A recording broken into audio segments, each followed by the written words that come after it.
Seguirem aquestes jornades on ens plantegem debatre i reflexionar entre tots sobre com es poden elaborar i posar a la pràctica d'altres polítiques de seguretat en el món on vivim, no només aquí a casa nostra, sinó aquestes polítiques de seguretat que afecten globalment a tota la ciutadania mundial.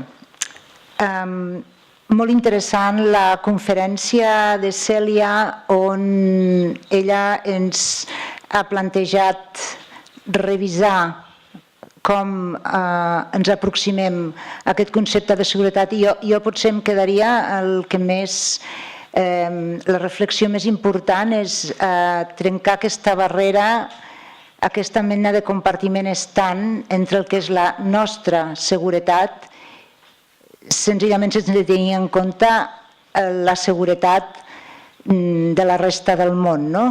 Nosaltres primer, nosaltres i la nostra seguretat. I en aquest sentit el que fem és securititzar fronteres, tancar-nos en una mena d'agàbia d'or que a més tampoc ens porta seguretat, tal com hem comprovat i estem comprovant fins ara. La segona taula, la segona conferència, com veieu en el programa,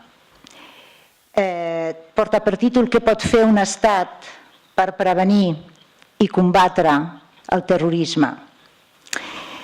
De tot això ens en parlarà una persona molt experta en el tema, la tinc aquí al meu costat, ell es diu RobertParker, és director de la divisió de política i comunicació de SaferWorld. SaferWorld és una organització internacional independent que treballa per prevenir els conflictes violents i construir vides segures.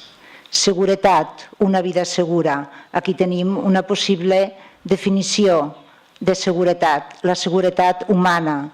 La seguretat humana que comporta moltes de les característiques que abans ens ha exposat la Cèlia. En Robert té 14 anys d'experiència en el treball de prevenció de conflictes i construcció de pau i pertany a l'organització SaferWorld des de l'any 2006. Ell lidera equips de recerca, anàlisi, suport tècnic i pressió política en temes de seguretat i justícia, ajuda i conflictes, control d'armes i governança. Entre els àmbits on té més coneixement, on és més expert, destacaríem la prevenció de conflictes i la construcció de pau, la reforma del sector de la seguretat, el control d'armes lleugeres, control sobre transferència d'armes, anàlisi de conflictes, aproximacions més amples que lliguin la pau i la seguretat a nivell comunitari amb les polítiques i marcs de referència internacional. Perquè construir la pau és cosa de tots, no és cosa només dels governants, sinó que la societat civil i els actors més directament implicats són els que realment haurien de ser els veritables protagonistes perquè ells saben quines són les seves necessitats.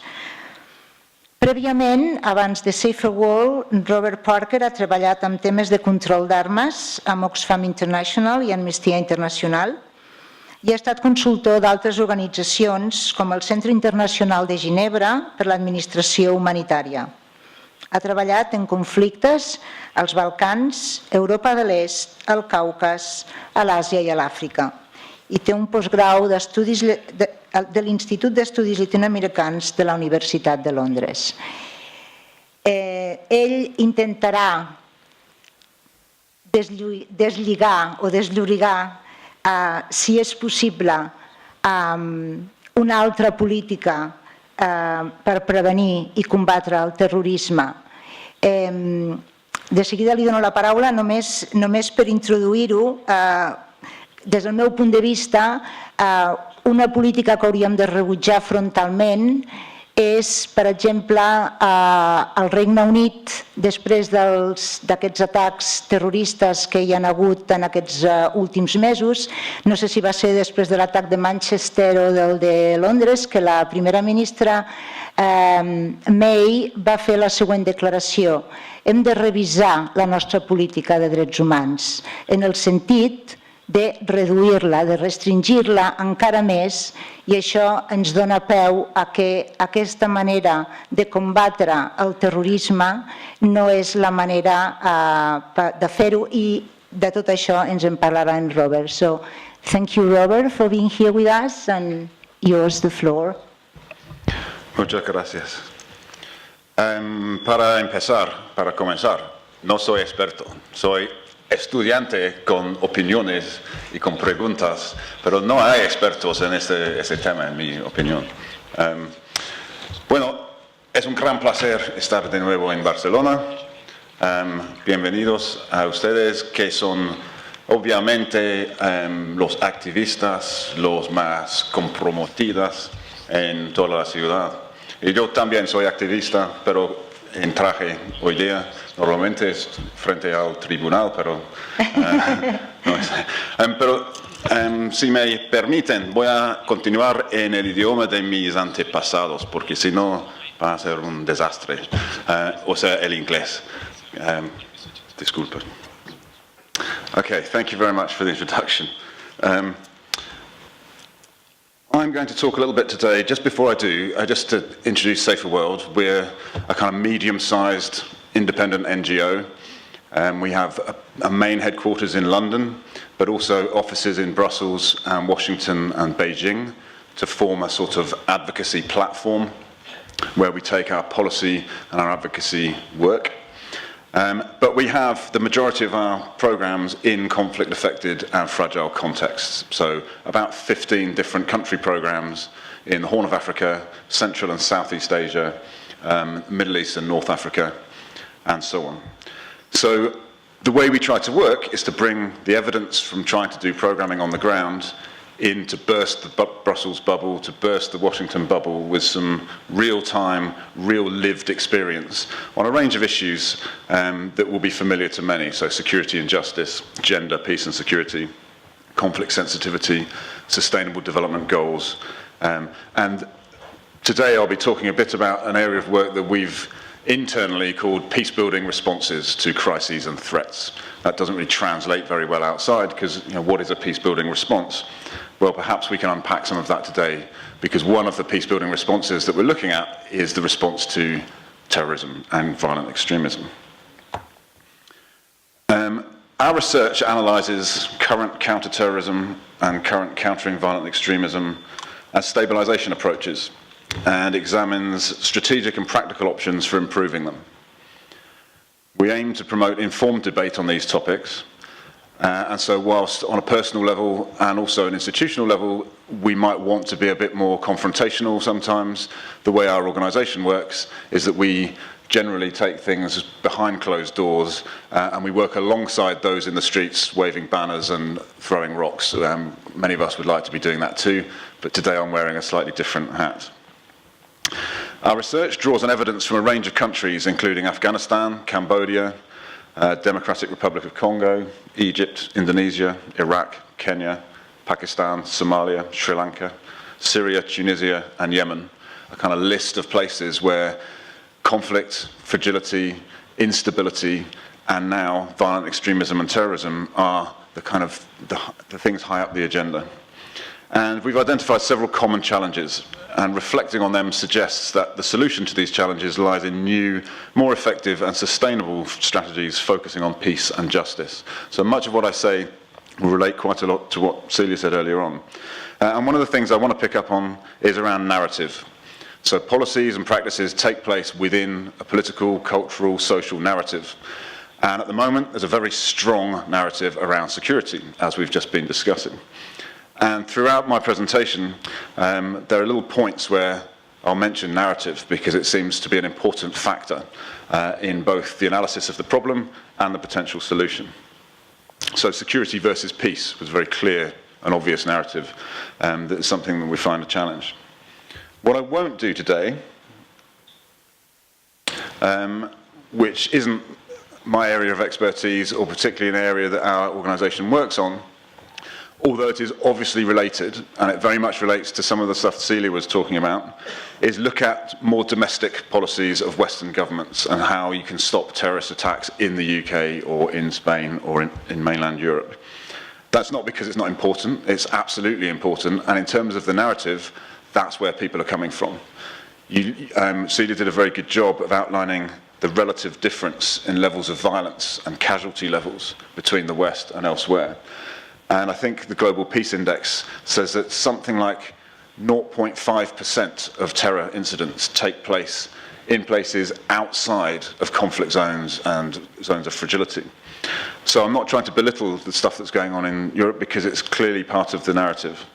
But I'm going to go into a bit more detail about how this kind of a strategy, when it looks outwards, impacts on the actions of other governments elsewhere in the name of countering violent extremism. But the narrative in the UK is very much, we're a target. We've got to fight them here rather than fighting them over there. And it's about hard security is the dominant response that will keep us safe. And that's the thing that I think was very well fleshed out this morning.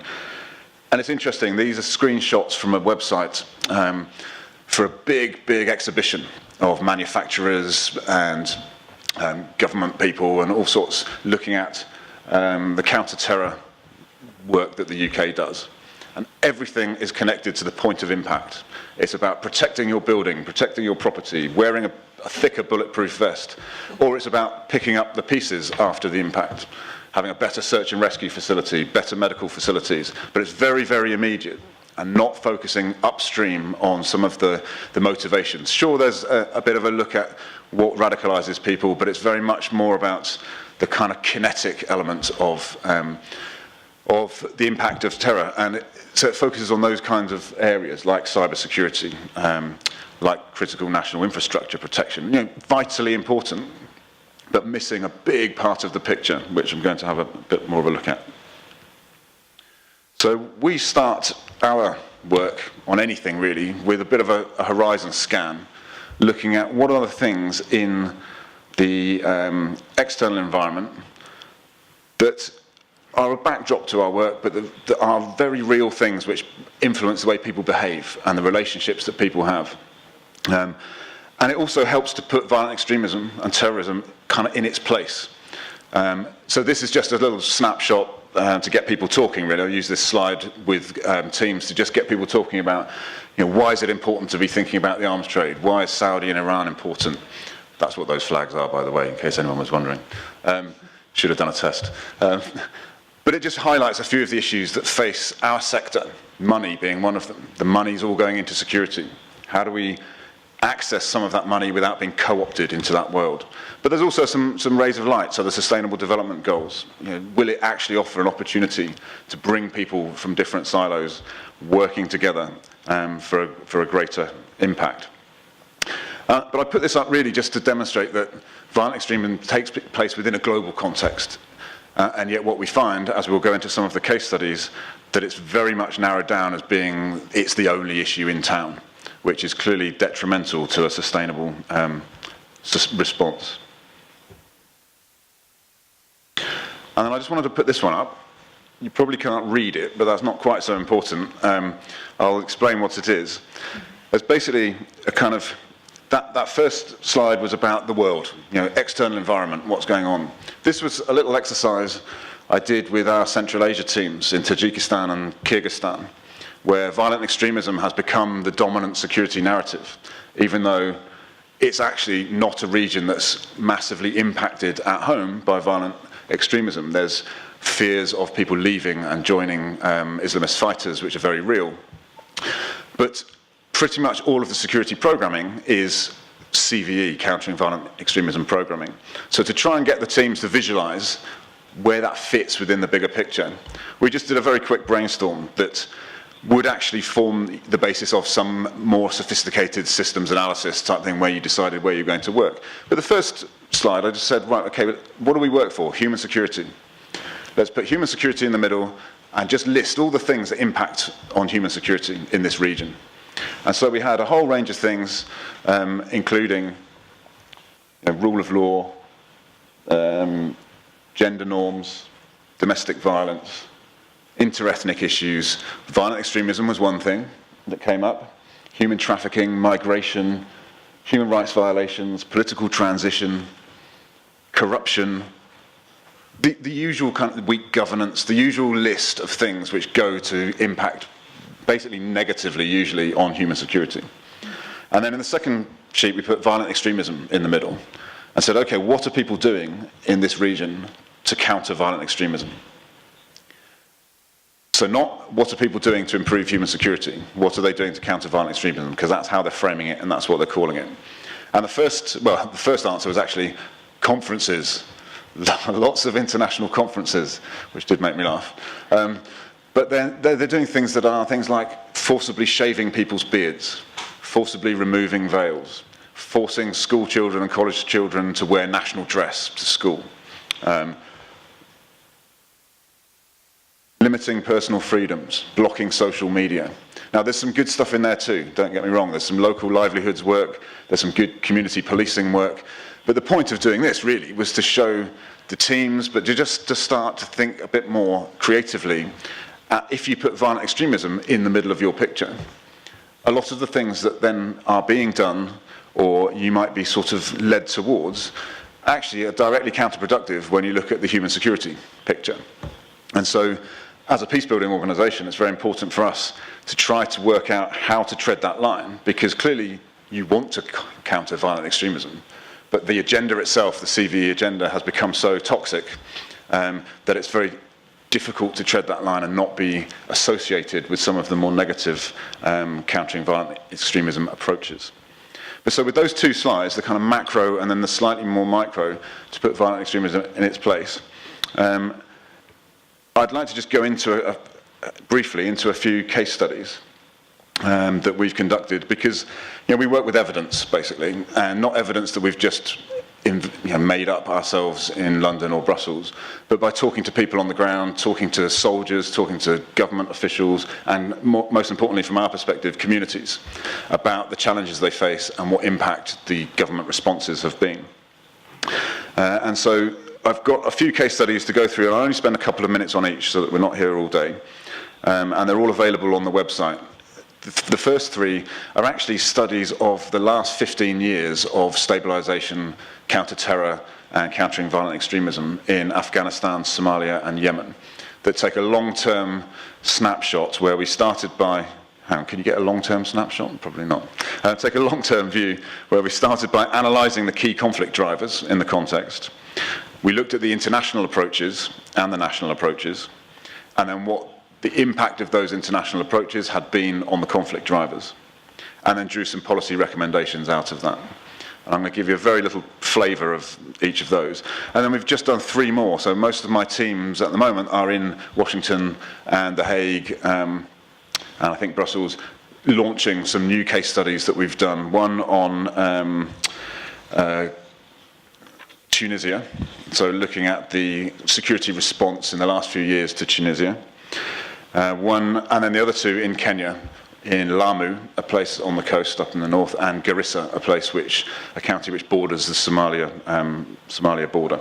So I'm just going to whiz through those because they give a bit of a sense of the kind of findings we get from which we draw the policy recommendations, which I'll come to at the end, about what can states do to prevent terrorism.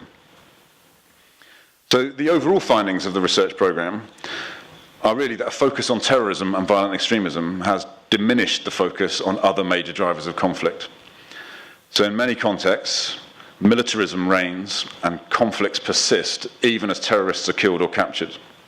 Fighting violent extremism often appears to require overlooking significant abuse, corruption, and bad governance by partners within local governments and within security services. Yet these are often the central causes of the armed rebellion and the conflict in the first place. The resulting tendency is to reinforce rather than address major conflict drivers. An over-reliance on elite state-level counter-terror partners has been matched by a failure to empower society and non-violent constituencies and leaders to defend and promote democracy and human rights. And although CVE, countering violent extremism programs, do work with local partners, focusing primarily on challenging violent extremism, rather than addressing the conflict drivers more broadly, it can be a missed opportunity. And in some cases, the worst cases can feed rather than diminish the problem that it sets out to solve. So how does that actually look? Well, I won't go into 15 years of analysis of foreign policy in Yemen, but our analysis, we have a team in Yemen at the moment. It's very, very difficult to keep in contact with them. Our office was hit by bombs dropped by or sent by unknown as yet persons, but we're very much at the heart of this particular conflict, doing work with women's groups and youth groups, and doing some really successful local level peace building in a really difficult context. And our analysis really is that the instability is or has been driven more by abusive, corrupt governance than by terrorism. The transition government was given huge external assistance to combat terror in recent years, but was both inept in dealing with Al-Qaeda and deeply corrupt. An example of that is that $14 billion largely disappeared in the 2014 budget. So rather than benefiting Yemen's largely destitute population, it's lining the pockets of the elite. Some airstrikes did kill some Al-Qaeda operatives, but ultimately they generated a huge resentment and fed support for anti-Western militants. And one example of the narrative is that local media describe drone attacks as massacres. Jihadi online fora carry pictures of victims' bodies, and Al-Qaeda leaders grieve with victims' families and accuse the US of waging war against all Muslims. And it's this kind of narrative that starts to take hold. In the wake of these military approaches, crucial drivers of conflict were neglected. The West kept partners on board by compromising its opposition to abuse, corruption, and bad governance. And yet, as I mentioned before, these are the primary drivers of conflict, both in Yemen and around the world. And now, as we just discussed, there's continued support for arms sales and political support for the Saudi-led coalition, despite its horrific consequences. A lot of that opposition has been mobilised across the EU. Here in Spain, certainly, we've heard about it. For those interested, in the UK, we commissioned a legal opinion, which is available on our website, from Matrix Chambers, a fairly well-known QC, that says that the UK policy breaches national, regional, and international law. The Campaign Against Arms Trade judicial review that Celia mentioned is pending decision, which I think is quite an interesting one for other member states who may also be challenging their governments in terms of their supply of weapons to Saudi Arabia at this time. In Afghanistan, civilian casualties, night raids, house searches, and culturally insensitive behaviour, drone strikes, and the rendition of Afghans all created resentment among the population.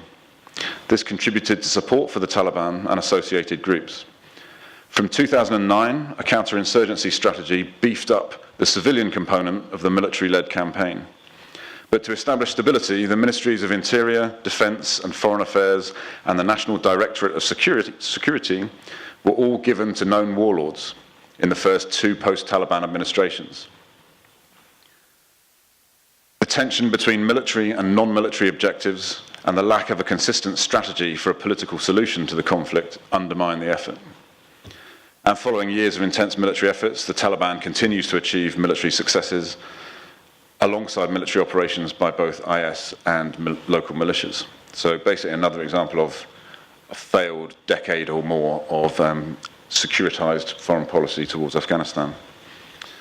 In Somalia, a focus on defeating al-Shabaab militants, kind of natural, you might think, but before it all started, there was no real outward-facing terrorist threat within Somalia.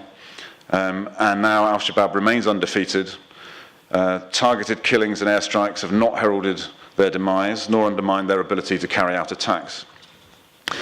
And successive Somali governments have secured considerable military security and aid resources from Western actors, despite extensive corruption and the diversion of weapons and other supplies.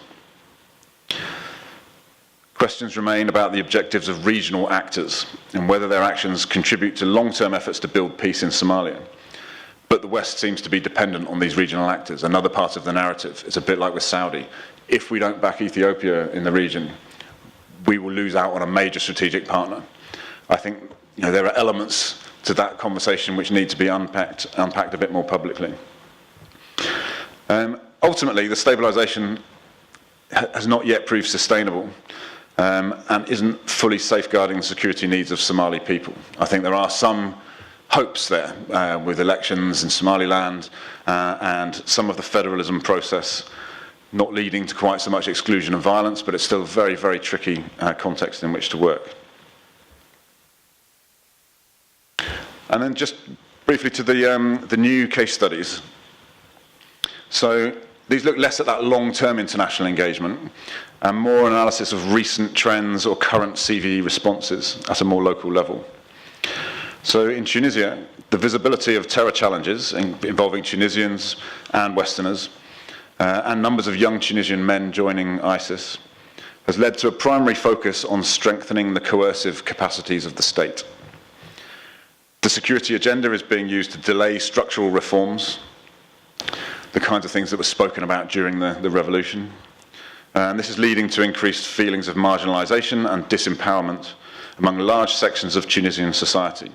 Our Washington office recently hosted a Tunisian woman activist who just gave a really compelling account of how the kind of hope for reform was slowly eroded, but that actually is very difficult because the narrative there is that people are used to a strong government and they're used to security.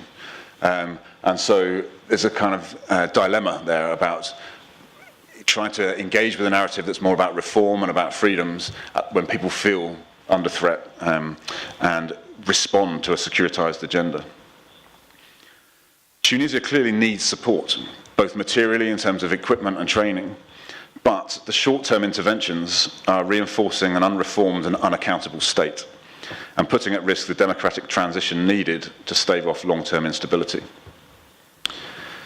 In Kenya, in Lamu and in Garissa, following a period of rising tensions and increasingly deadly attacks that saw many deaths actually, when Celia was talking about the comparative difference in casualties, one of the things that goes largely unreported apart from the big one-off incidents is the steady loss of life, the attacks, the kind of the interethnic and the interreligious attacks that basically built up to a head where and across a few years, so Kenya got involved with over the border in Somalia, and all of this led to a kind of real cauldron of violence and tension in Lamu and in Garissa. But in Lamu, the security forces and the Kenyan leaders' responses were heavy-handed and divisive, and essentially played into al-Shabaab's strategy. And the case study goes into a lot of that around how issues around land, issues around history and legacy, interethnic issues are the main sources of tension in these places, and yet they're very cleverly manipulated and polarized by the likes of al-Shabaab. And they're actually being helped by the international and the national response. Increasing international security assistance has sent Kenya the wrong signal.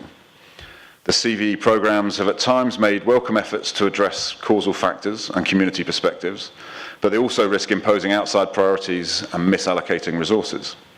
Lamu needs a peace strategy.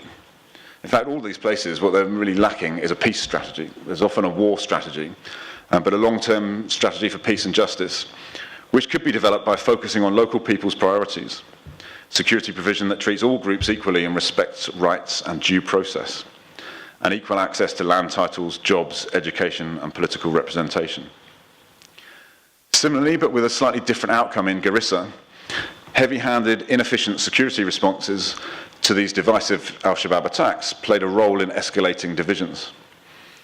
And this is really where the kind of the cutting edge of CVE takes place. You get your programs and your projects in the UK and elsewhere, but when it comes to whole communities being ripped apart and multiple deaths and casualties, how you respond in those kinds of circumstances and what sort of international support you get can be extremely important. One of the key things in Garissa was that new security leadership commanded local trust and respect across social divides, clamped down on corruption and on arbitrary arrest, clamped down on abuses and extrajudicial executions, and worked with communities to restore trust and to break up al-Shabaab cells, and attacks fell sharply. Local communities and religious leaders came together to reject violence. But this isn't CVE job done, we can all go home.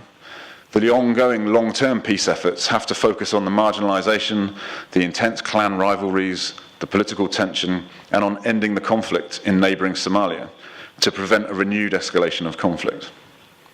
So together, these three case studies look at contexts affected by terror attacks, counter-terrorism policies and CVE responses, but with a peace-building lens, and we think they make six things very clear. Number one, the issues people see as important for future peace and stability can often be very different from the security priorities we assert from the outside. Again, that came up in Celia's discussion. So in Tunisia, avoiding major instability will depend on equality, decent treatment by security providers, and a voice to participate in politics, not just more kit, more boots, more vehicles. In Garissa, it will depend on being able to trust security providers, on authorities providing youth with ID, jobs, services, infrastructure, access to resources, and about constructively handling intergroup tensions and political rivalries.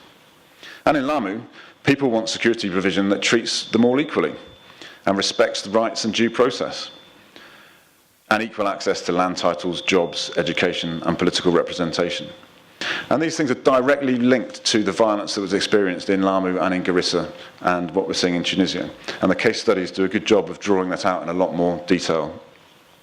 The second thing it shows us is the assumption that terror threats can be resolved through a combination of hard security measures and a focus on stopping people joining or sympathising with the violent groups is deeply flawed.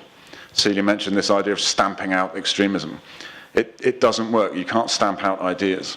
And when we come on to what you can do, it's actually about giving us a space for dissent and more open discussion around these kinds of things. The third thing that these case studies showed us was how quickly problems can escalate when abusive security responses go unchallenged. So the people that are supposed to be keeping you secure and safe, who are supposed to uphold the rule of law and due process, when their behaviour is actually counterproductive and worse, and goes unchallenged either by national authorities or their international allies, that can massively escalate the problems and feeds into the narrative that makes things even tougher. But it also showed how space can be opened up for peace building. If there's strong leadership, if people adopt a significant change to the things that are bothering people, so that addressing corruption, addressing abuses by the security services, you can strengthen trust and ensure real accountability. And most of our on-the-ground programs in around the 15 different countries, we don't call them countering violent extremism programs, but the majority of them look at how you interact with people at all levels to understand what challenges are they facing, what priorities do they put on them, and what would make them safe and secure, rather than coming in with an outside agenda. And we see real progress on the ground, where strong leaders, even in the most difficult scenarios, step up. And I think the challenge really is to gather those pockets of good news and of evidence of things working and bring them together to change some of the structural issues that are affecting the way international support is provided. The fifth thing is about how resolving the problem properly demands genuine long-term conflict prevention and peace building, and addressing the big issues as people see and live them. And that mobilising society to reject violence can work much better if tangible reforms are taking place. So this again becomes part of the narrative towards peace, when people can actually talk about the tangible reforms. We told them what was bothering us and they're taking action, they listened. That kind of trust and confidence goes a long way to addressing the bad narrative. So the final part of my presentation will be about, okay, so what next? And what does all of this tell us? Well, at SaferWorld, we think in the kind of in big terms, what's really needed is a new approach. A new approach that puts peace and justice at the top. Now, we've already discussed how the narrative at the moment around peace isn't the one that's mobilising a lot of people, isn't necessarily the one that gains traction in political and policy circles. But that's what's needed, something that puts peace and justice as what we're working towards, not stability and security. Those are clearly related issues. But in our view, what that would mean is a less reliance on military approaches and being more strategic about peace. SaferWorld is not a pacifist organisation, and so we don't oppose the use of force if it's done legitimately within rules of engagement legally. And force may be needed to defend human life and prevent violent, abusive actors from succeeding. But it's only useful as part of a wider peace strategy with political, economic and development components. So we would say find alternatives to the use of force wherever possible. Certainly avoid indiscriminate force and ensure accountability. Only ever deploy force or provide security assistance in the context of a coherent peace strategy. This requires a deep analysis of the conflict context. Otherwise, you'll likely fuel terrorism and the things you're trying to push back.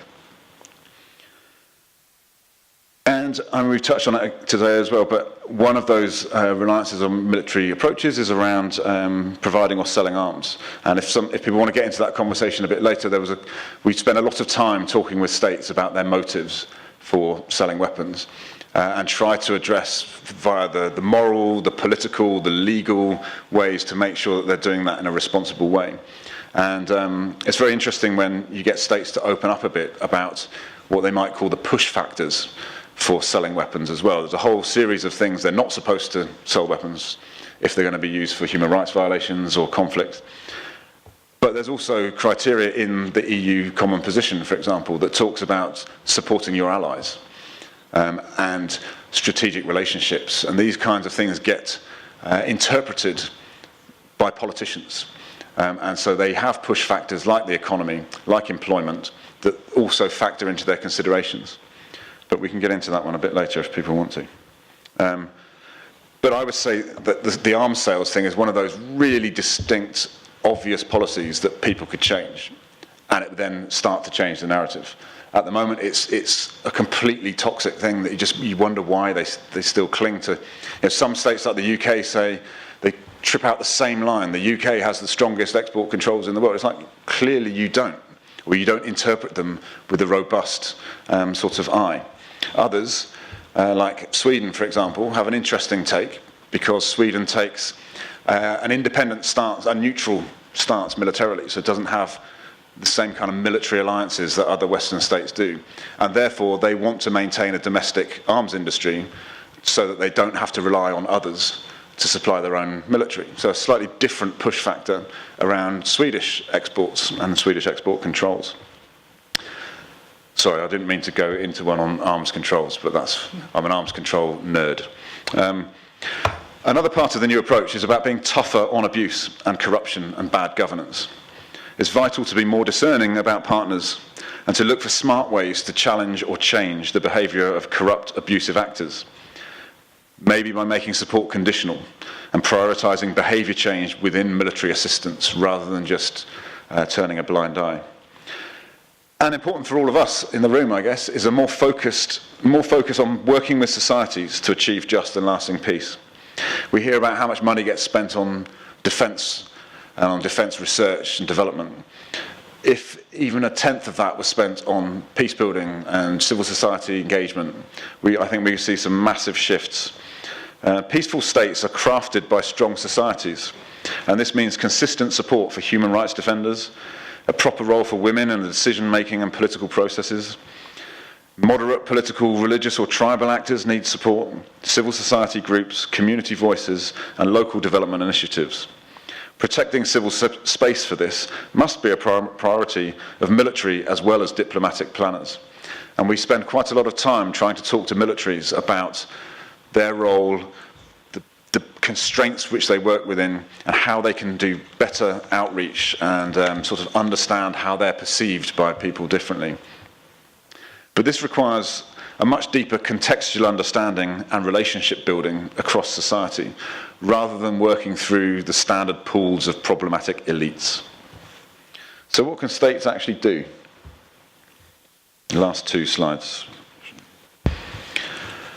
Well, firstly, they can stop oversimplifying things. I mean, I think Celia picked up on this as well, and face up to the real problems. Groups who carry out terror attacks and their ideologies are often not the biggest strategic threat within unstable contexts. These problems must be understood as conflicts, and framing the problem as conflict can help us understand violent movements in more depth, including why people are fighting, whether dialogue and negotiation with some elements might be possible at some point. It can help us understand other actors, seeing who else is responsible for violence, injustice, and other factors that may be driving the violence, and focus on changing their behaviour rather than just helping them suppress the extremists. And conflict analysis also helps us understand ourselves, factoring what we in the international community need to do differently, including changing our security, economic, or diplomatic behaviour to solve the problem. If we don't see conflicts solely as violent extremism problems, it will help us understand that many actors need to change if we're going to bring about a just and lasting solution. It's not about identifying the people with the wrong ideas alone. What else can states do? Well, focus strategies on achieving or protecting people's rights. It sounds obvious. The human rights community has been pushing for this for decades. But again, if this was prioritised alongside other approaches,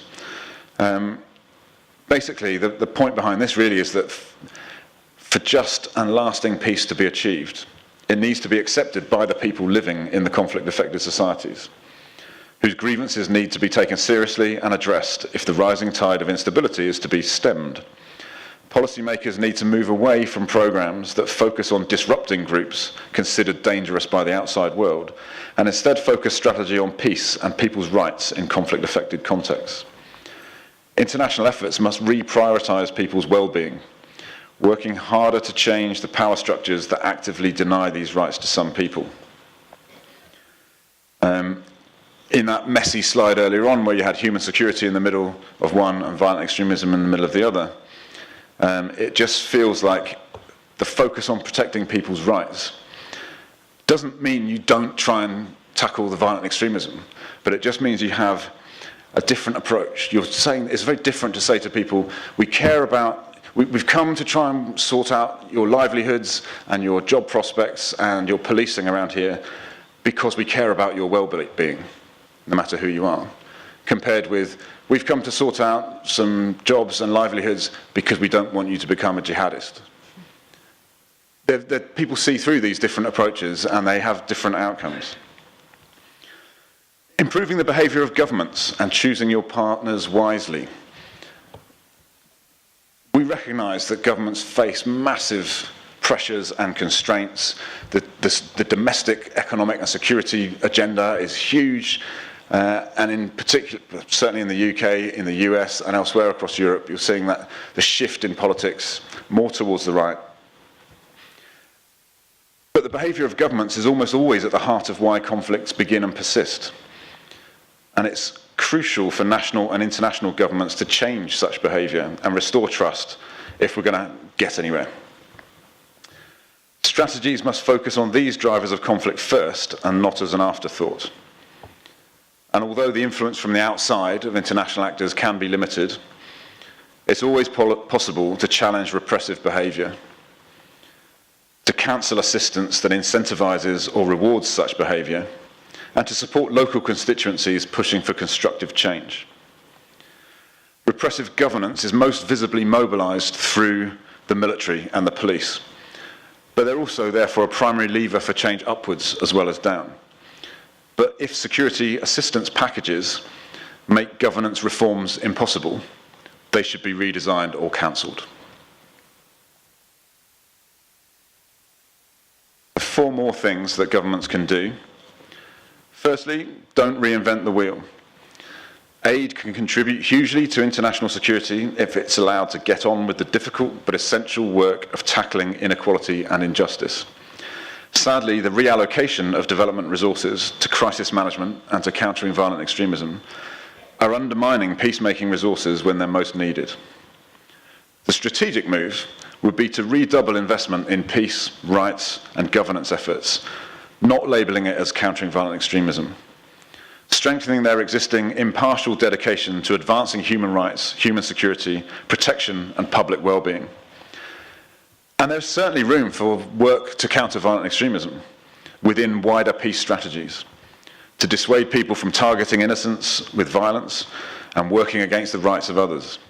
But peace-building, rights, governance, and development efforts are the most strategic tools we have for addressing conflict. They should in fact shape the overall strategy rather than being viewed as subordinate tools of military thinking. We need to dismantle the idea that CVE is something new that's never been done before. Much of the evidence needed to acquire strategic clarity about the weakness of what is being attempted under CVE is already available.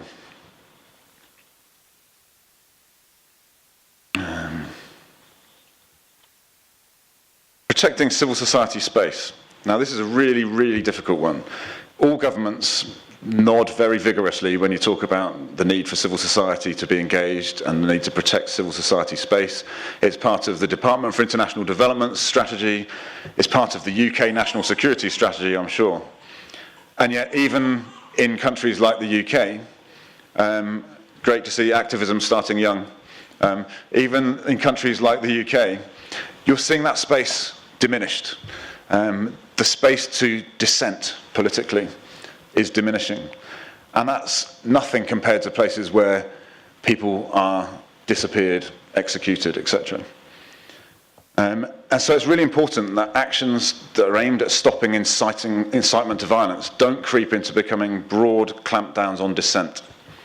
We need more diverse and vigorous debate in which decision makers adopt a listening stance. Keep dissent in the political space and show that grievances and challenges will be heard, they'll be factored in, and where justified, they'll be acted on through better policy and practice. Governments of countries with significant disaffected Muslim populations would do well to show that they're listening to views on foreign policy and that they're championing lasting and just solutions to today's conflicts and lessening their support for the repressive regimes whose behaviours have perpetuated the tragic violence in recent years.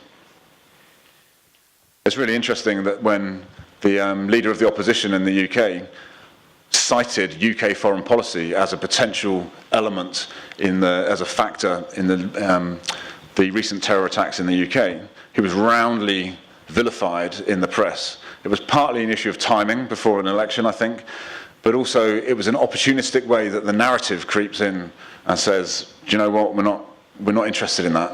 And yet the Chilcot inquiry into the UK's role in Iraq does talk about the risk of a terrorism having a connection to aggressive foreign policies and the suffering that's inflicted overseas.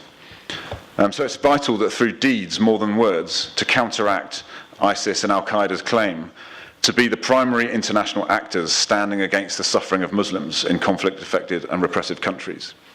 You can see how from some perspectives at the moment that rings true to some people, depending on where you are and what your view is. So a degree of humility and willingness to atone for past aggression on the international stage might well help in the long run as well. And then finally, because I sort of captured the vigorous debate and the protecting civil society together, and I also mentioned one of the parts of the narratives that I think we need to bear in mind, this claim to be the only people standing up against the suffering of Muslims. Finally, states can focus less on trying to change ideology and more on improving people's lives.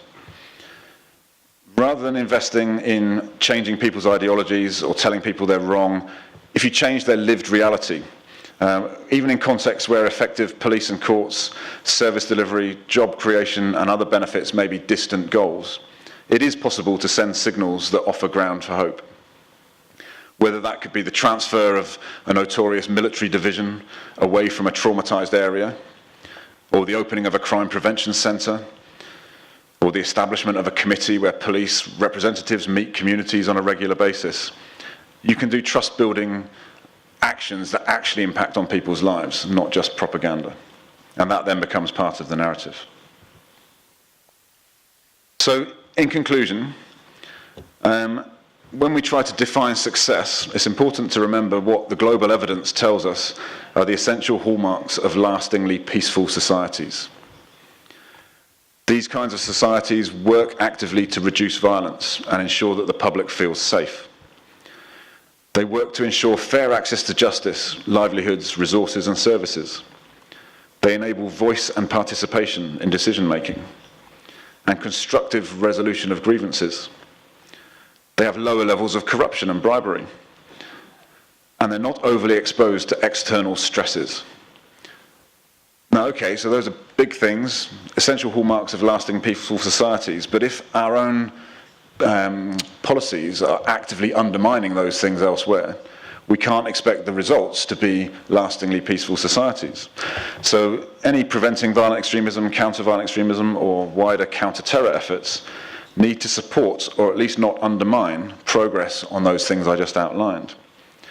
If exclusion is a problem, offer young people a chance to have their say and show that government is listening.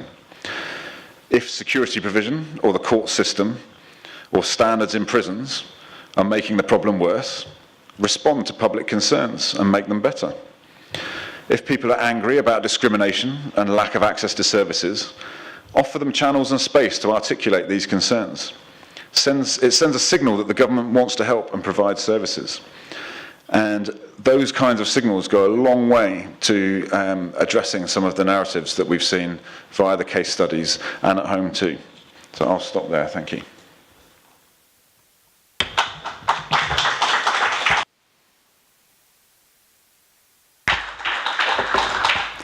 Thank you, Robert.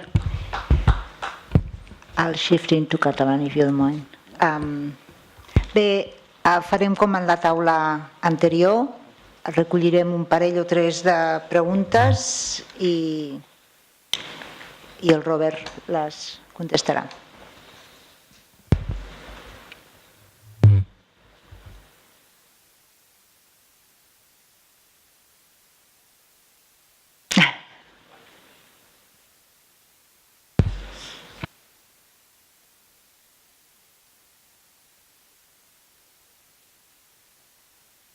Ara sí, sí. Com costa començar, sempre aprofito perquè quan pots agafar un micro val la pena agafar-lo per explicar alguna cosa. Quan parlem de terrorisme jo penso que sempre hem d'anar una mica a l'origen gran dels últims temps. I és evident que quan parlem de terrorisme hem de parlar de la destrucció d'Iraq. A partir d'aquí, perquè si oblidem això no entenem la meitat de les coses. I anant aquí tampoc entenem moltes, però bueno, com mínim tenim una mica de llum. Això és important, que l'acte més gran de terrorisme dels últims anys ha sigut la destrucció d'Iraq. I això per una part. Per altra, quan parlem de seguretat, que crec que és el tema important, la majoria de la gent no militarista estem d'acord en que la causa de la inseguretat més gran és l'acumulació de riquesa. I dels militaristes intel·ligents també estan d'acord. L'acumulació de riquesa i de poder en mans d'uns pocs és la causa més important d'inseguretat. El problema és que conforme veiem la globalització i conforme veiem com va l'economia mundial, aquesta tendència d'acumular riquesa en mans d'uns pocs cada vegada és més forta. Per tant, el tema de la seguretat continua sent un tema dificilíssim de resoldre. Clar, quan a mi m'explica, no és que el terrorisme islàmic, el terrorisme, la por, no sé què, no quanto, necessitem tantes fragates, tants tancs i tal, dic, escolta, explica'm tu quin pla tens per repartir la riquesa. D'això no sabem res. Clar, llavors és contradictori. Jo penso que hem d'anar a l'autèntica seguretat, que és el repartiment de la riquesa. Sí, bon dia. Empalmant amb el mateix i amb el que deia abans el Toni, el president de FundiPau, clar, has parlat de posar la pau i la justícia al centre, no? I defensar la vida humana, defensar els drets de tothom. Clar, quan parlem de posar la pau i la justícia al centre, estem parlant també de posar la justícia global, la justícia distributiva. I això realment és un repte molt gran, però és un repte que va també a defensar aquelles escletxes del sistema que impedeixen que hi hagi aquesta distribució. I això m'agradaria saber com des de SaferWorld o des dels moviments per la pau i per la justícia global podem treballar-ho.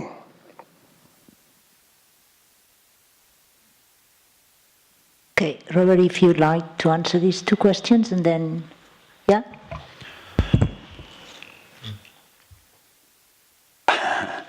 How to tackle global economic injustice. I can't disagree with you that that's one of the fundamental issues and challenges. But I suppose from an organisational perspective, it was interesting when we first started having the conversations around rethinking security. And you're thinking big and long term. And one of Celia's slides had things like patriarchy. And you could put competition, capitalism, as being essentially the fundamental fault lines that create conflict that run through our society. At SaferWorld, we don't have a program trying to address global economic injustice. But what we do try to do is work on global governance. So looking at a redistribution of power in via things like the African Union and other regional bodies, which are at very different stages of development. And so I can't answer the question about wealth accumulation from a SaferWorld perspective because we just simply don't. Our expertise doesn't stretch that far, but it would fall into what we would consider to be external stresses. So those kinds of international, transnational phenomenon that no one state can handle on its own. And so that could be things like migration, climate change, economic liberalization, and those kind of global capitalist policies, which what you find is that the states that have a robust administrative and regulatory system in place benefit from those types of globalization, and particularly individuals within those states. But what we found is that conflict-affected and fragile states don't have the legislative, administrative capacity to deal with things like financial liberalization and economic liberalization. And so what happens is the elites in those countries essentially can grab the benefits of globalization more or less unopposed, and it reinforces this dynamic within those contexts where the powerful retain power and the disenfranchised have no access to that power. And so whilst we don't work directly on how do you redistribute wealth globally, we have done some work looking at how countries can better protect themselves from the impact of globalization when you're a sort of small country adrift on a big sea of external stresses. The big challenge, of course, that I think anyone working in this sector has is that the people in power, who perhaps have the agency to make some of the positive changes that you want, don't want to relinquish that power. They don't want to give up their access to the new resources or the new power. And so when we try to work around things like UN reform and global governance reform, it's really difficult when the governments of the states that you're trying to work with are pursuing almost a wholly self-interested kind of agenda.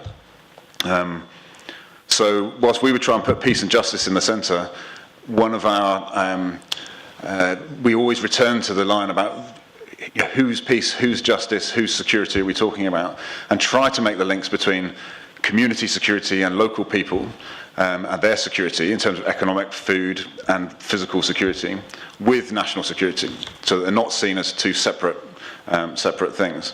But it's not easy, it's hard. Even at a very local level, those power dynamics are very hard. So when you get to the global level with the amount of wealth involved, it's a massive challenge.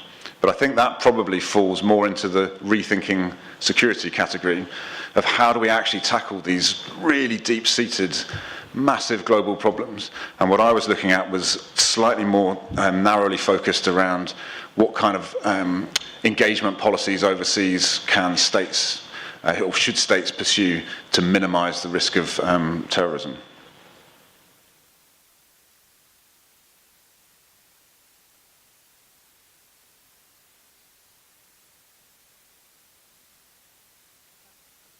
I do have a question.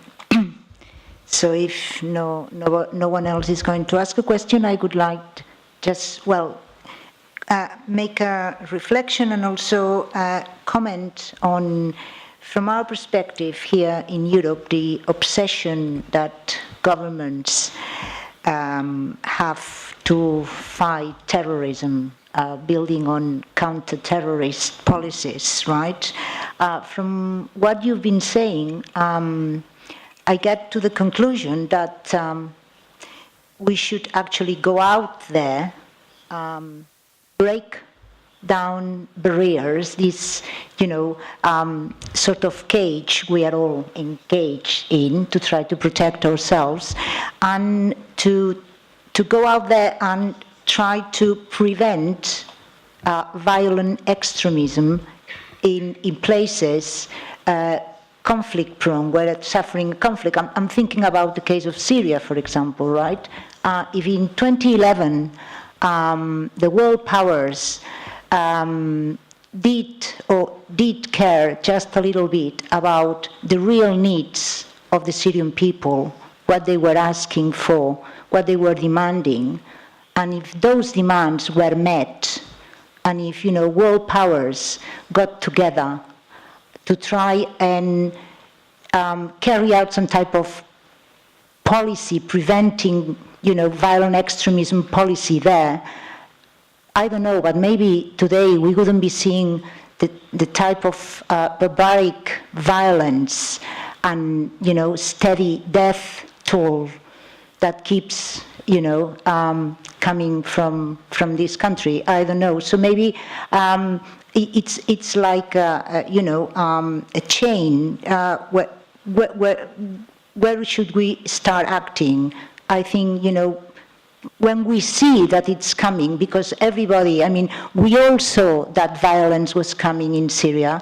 We all saw how, it was developing. So we could have actually stopped, I'm sure we could have in 2011, if there had been a, fair interest and true interest in preventing this violent extremism, which probably, European governments were already foreseeing that they would happen, So, well, this is my question, or comment, or I don't know. So you mean you haven't solved the Syria problem either, then? No. No. We're trying, but no.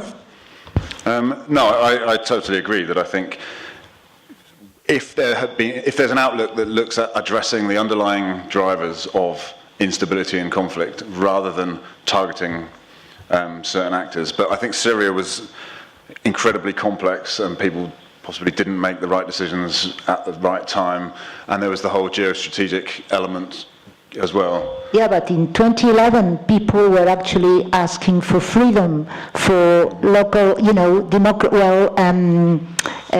elections, and a little bit more, these type of things that we all want, right? Sure, and so when, in my comments about what can governments do, it's about recognising that that's what people are calling for. Exactly. Have strategies that focus on trying to achieve that, and being a bit creative and innovative about it as well. Another thing that's very much close to home that we can work on now, and we do work on, is around EU policies around migration. So there's the migration management, or managed migration policy, which has led to some incredible developments where the EU taxpayers' money is being used to train and equip Sudanese border forces.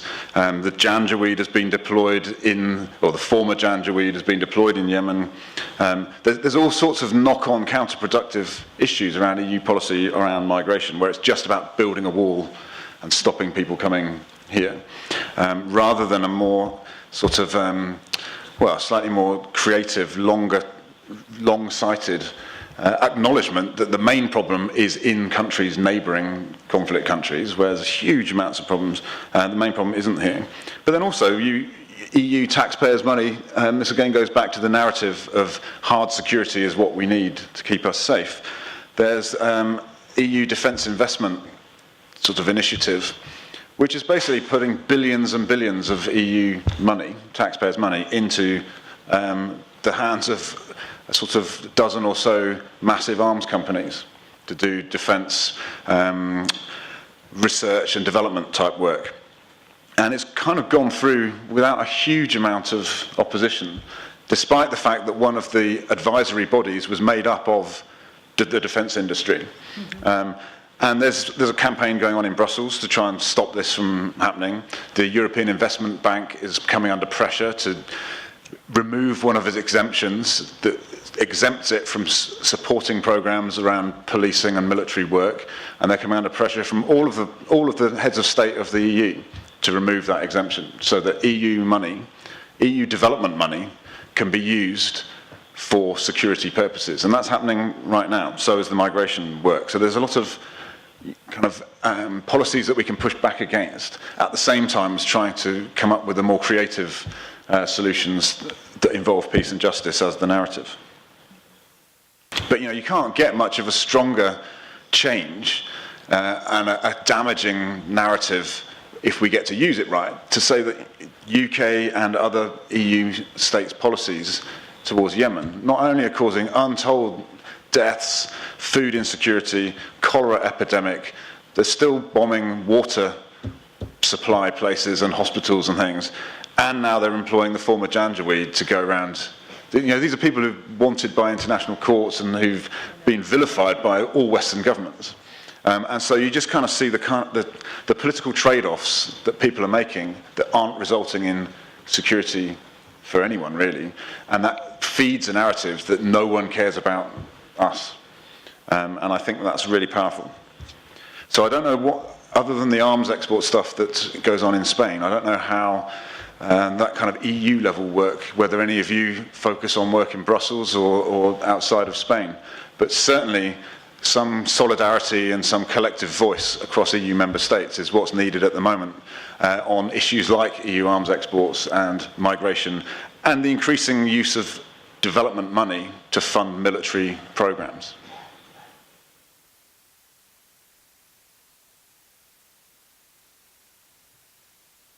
Yo sé que es peligroso estar entre la gente y su almuerzo, pero quizás es más peligroso después porque son bastante cómodas, ¿no? Las sillas, ¿no? We're still on time for our lunch time, so don't worry. Abdul. Bueno, yo quería decir poca cosa porque Carmen y Roberto han abordado mucho tema, pero sobre la lucha contra el terrorismo se habló de justicia, de paz y justicia. Y para mí se trata de justicia y paz, porque mientras no hay justicia en este país, mientras Occidente sigue apoyando a gobiernos opresores corruptos, realmente no hay salida. Cada día se alimentan más las filas del terrorismo, filas del extremismo. En Irak, cuando consideran a 40% de la población sunita, todos son terroristas, se tacha de terrorista al 40% de la población iraquí y se intenta masacrarla y lo masacra en la batalla de Mosul, en la batalla de Fallujah. En todo esto sin distinción, si era terrorista o ciudadano normal, en Fallujah, en Mosul, cayeron más gente civiles que terroristas de Daesh. En Siria se repite el escenario. Realmente este apoyo por parte del gobierno occidental a gobiernos corruptos, como nombró muchas veces Robert, el gobierno de Yemen, de Ali Abdullah Saleh, estuvo 15 años en el poder recibiendo millares, no puedo saber la cifra. El 95% de este dinero han ido a su cuenta particular en Estados Unidos. Este dinero lo recibió en el concepto de lucha contra el terrorismo en Yemen. El 95% lo depositó en cuenta suya o en cuenta de sus hijos. Ese trato con los gobiernos corruptos no lleva a ningún lado por parte de Occidente. Aumenta las filas de terrorismo, la injusticia, la impunidad que hay en este mundo realmente cada día alimentará más.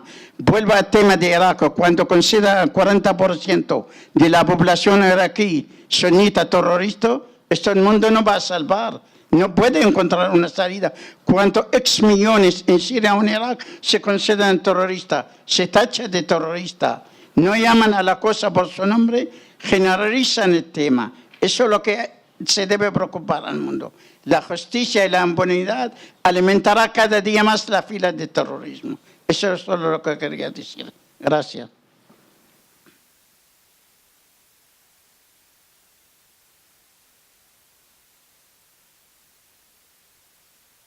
Bé, direm alguna coseta més, és a dir, comentaris que es van acudint sobre la marxa de tot això. És evident que en molts dels estats en els que actualment hi ha conflictes, els conflictes no tots són causats per Occident, és a dir, hi ha els conflictes locals, ancestrals moltes vegades, però també és evident que la intervenció d'Occident, en lloc d'anar, com dèiem abans, a intentar resoldre allà on hi ha un conflicte, ajudar i a posar-hi pau, el que s'ha fet és aprofitar aquests conflictes per extreure'n els beneficis que puguem, sigui a través d'aconseguir les matèries primeres que ens interessen, petrolis, minerals o el que sigui, o sigui per vendre-hi armes. Per tant, el conflicte local ha sigut més una ocasió de negoci i d'extracció que no d'aportar-hi solució.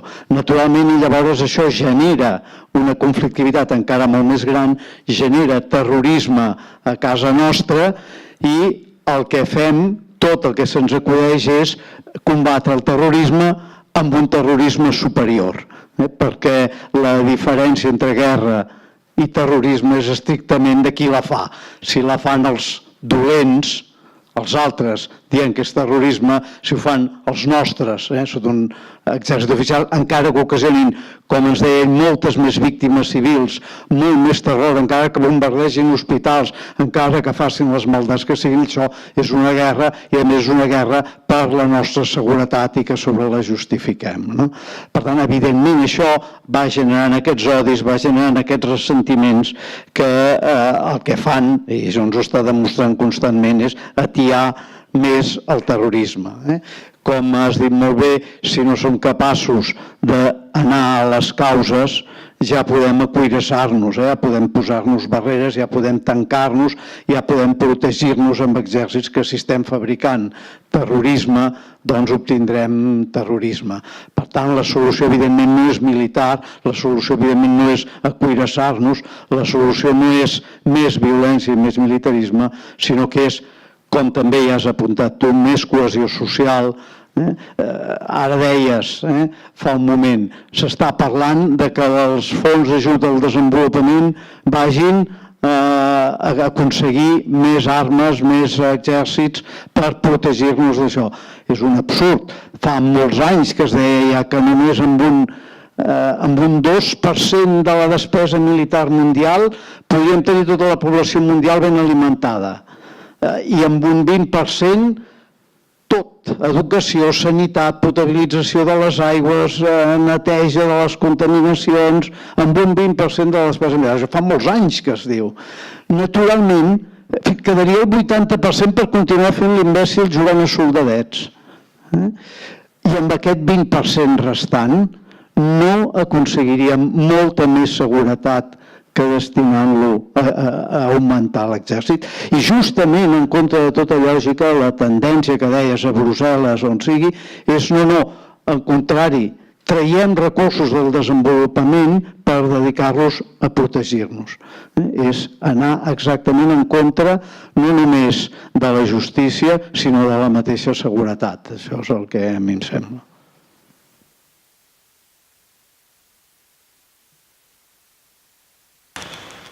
I agree. So what do we do?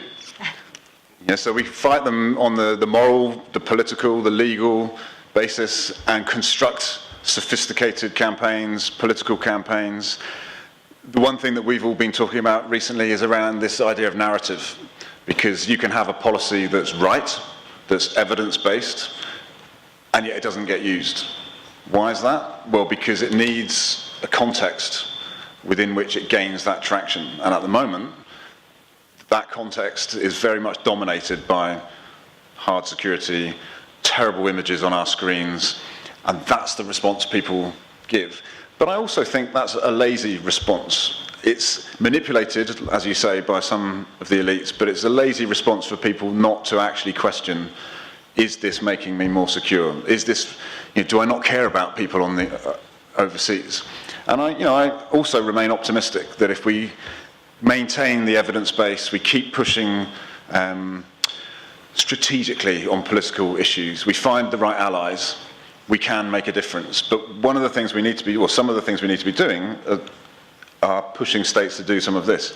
Everything that you just mentioned in your interventions around justice, around identity and people being targeted for their identity, about people oversimplifying. So one of them was about stop oversimplifying this.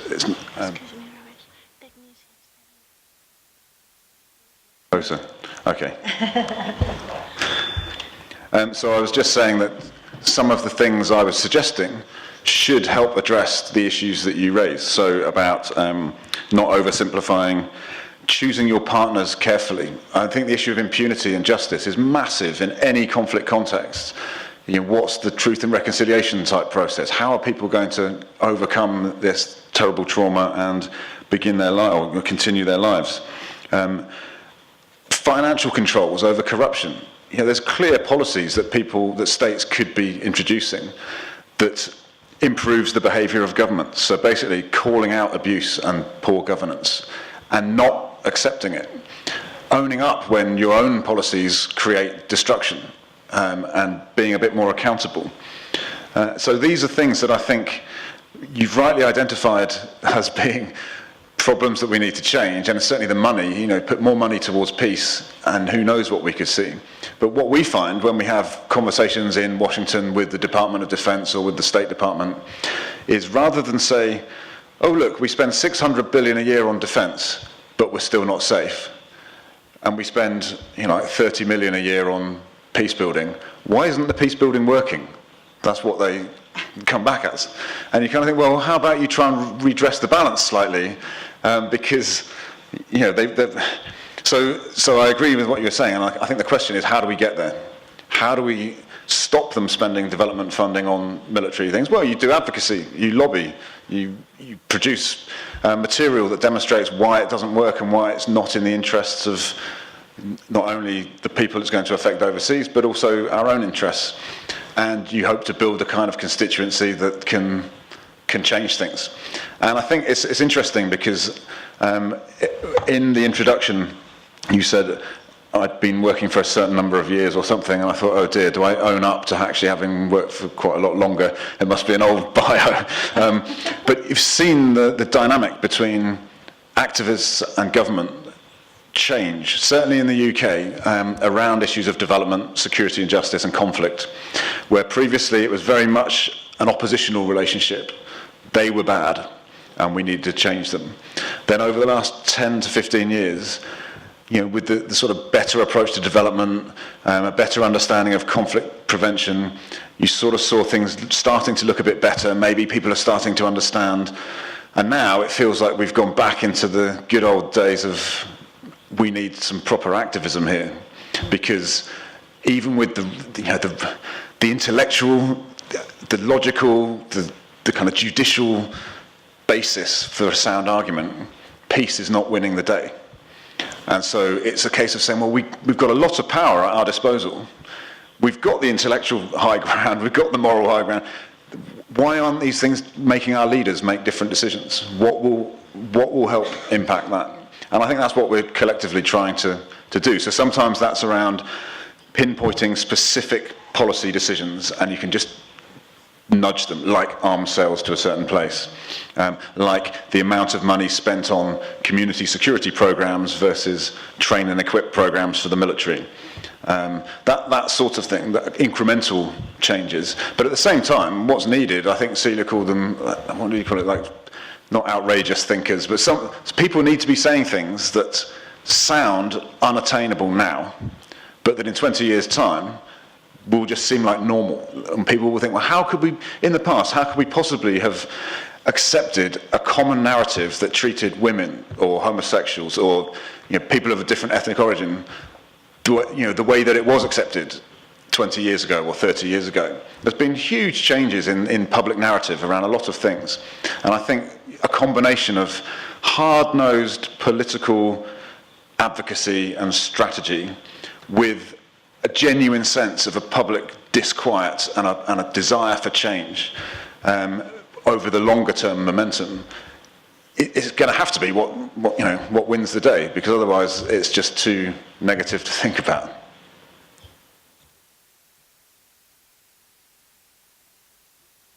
Well, Thank you very much, Robert. I think we really got some insight into, well, we just have to keep doing advocacy work to try and bring about some of those changes. You're right, 20 years ago, some of the things that are real now, we wouldn't have believed they could be, and they are. So that's to end this conference with a little bit of optimism. Yeah. Sorry, you just made me reflect a little bit then as well, is that actually why I retain optimism is because in my organisation I get to see people and talk to people who are working in these environments and they're still optimistic. Yeah. So when you find someone in South Sudan who's optimistic, or in Yemen who's optimistic, and not only are they optimistic, they're an activist and they're actually changing their own environment, it keeps the fire in your own belly in our nice, safe European home. Well, my home won't be European for too much longer, unfortunately.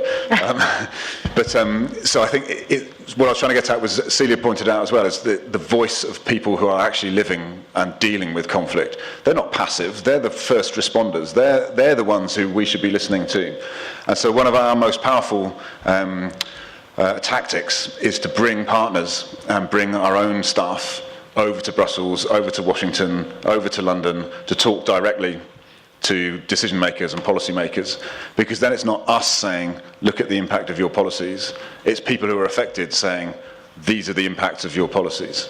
So it's not just our voices, I think was what I was trying to get, sorry, but I was just, made me think I hadn't mentioned our fantastic partners and our staff in country who do this kind of thing when it's actually dangerous to talk about this thing in a lot of places. So, yeah, sorry, thanks. No, yeah, you're absolutely right. I mean, we don't have the right not to be optimistic if people in South Sudan or in Syria are still optimistic and activist to achieve some justice and some equality in their own country. So, bé, acabem aquí i així podem anar a dinar.